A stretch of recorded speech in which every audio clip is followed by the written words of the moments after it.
The Sunday evening storm that rolled through greater Nebraska caused significant damage and left many with lengthy power outages. Our Tristan Winder has spent the morning surveying damage around Lincoln County and joins us live with more. Tristan?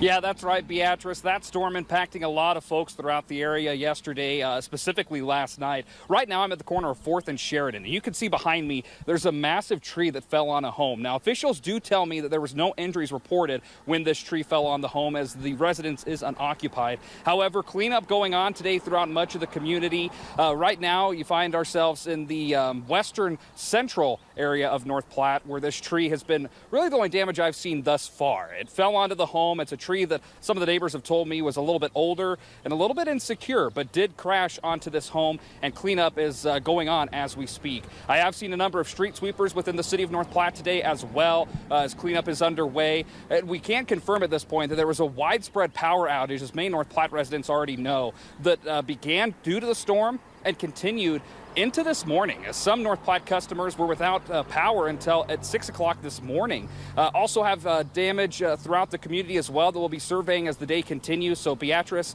cleanup from that major storm underway. We'll have more with Brandon Myers, Emergency Director of Region 51, later today as well.